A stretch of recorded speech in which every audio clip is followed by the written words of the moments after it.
everyone, I'm Amreen Soleh. Today we will learn how to create and assign materials. In order to create a good picture, you have to first assign appropriate materials to the parts. By assigning material, you can define a part's look and surface properties. If no material is assigned, the parts are displayed in grey pen. So let's get started.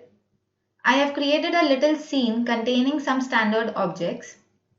We will first create the materials. There are two options to create the material.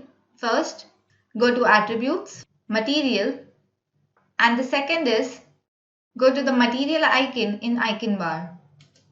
You can give parts material as well as face materials. We will first create a new material. A dialog box will appear. You can set the color using the three sliders or you can enter the numerical value.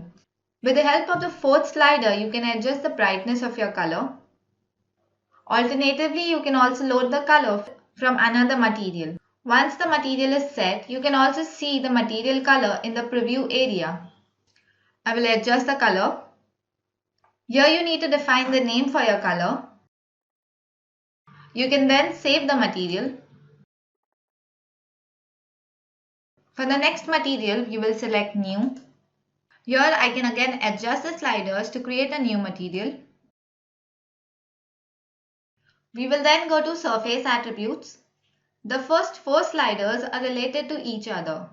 For example, if the transparent slider is moved upwards, the other three sliders are automatically moved downwards. In this way, the material editor helps you to find physically correct settings. Let us now go to Diffuse. A high diffuse makes the material matte. The material will only be based on the basic color and the light sources. Reflection. It defines how much the surrounding shall be mirrored.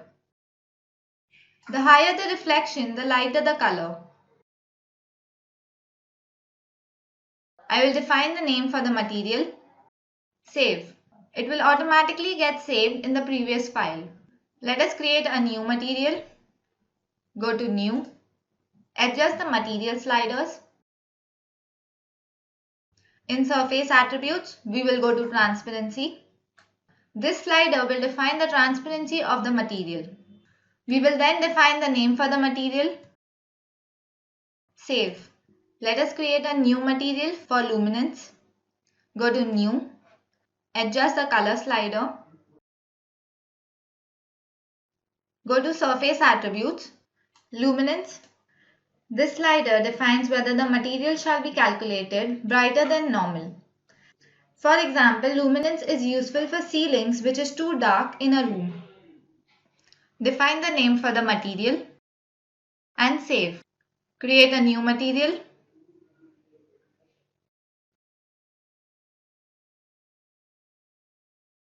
I've adjusted the material slider. Then go to Surface Attributes. We will then give Refraction Index. As you can see, the refraction index is inactive. For that, we first need to define transparency to the material.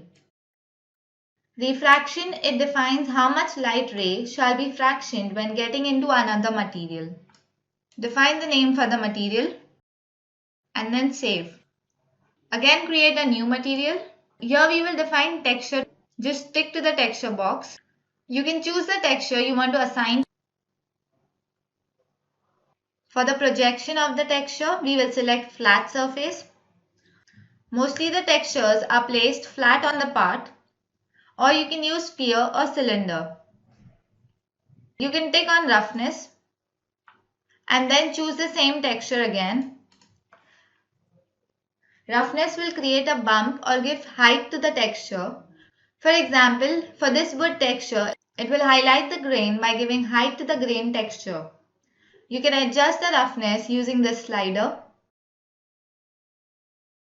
You can also use surface attributes to give more realistic effect. We will then go to specular reflection. By adjusting this curve, we can define the specular reflection. The specular curve is changed by keeping the left mouse button pressed.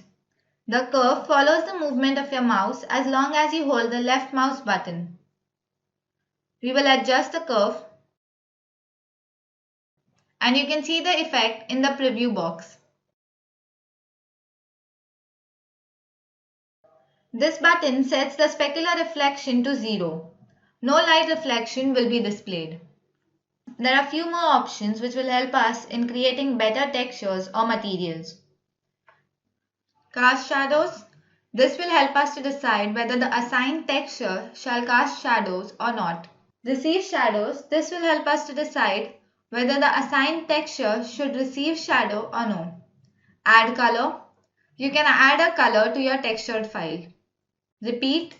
This option will have an effect only if the texture or bump is activated. You can set in which interval a textured pattern shall repeat.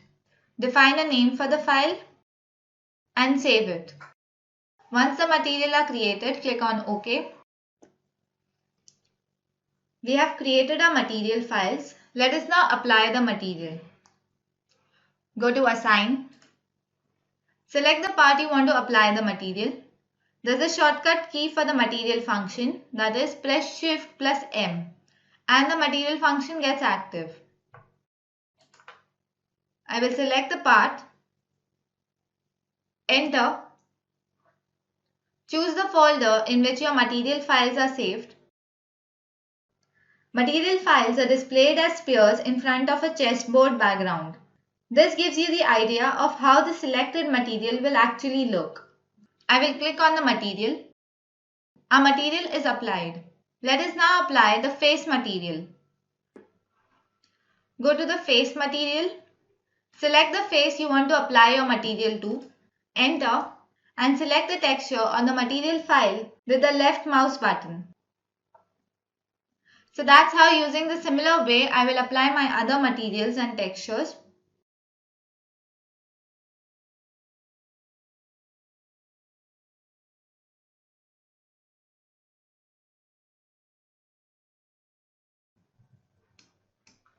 I can remove my material from the parts as well as the faces. All I have to do is just go to Remove, select the material and enter. You can edit the existing material and you can modify the texture. To modify the texture, you need 3 reference points. Just go to Attributes, Reference Point, Define, select the part, define the first reference point, second reference point, and the third reference point. With the help of reference point move option, I can change the reference point position and accordingly my textures will also change. If your textures have been applied properly to the part, there is no need for the reference point.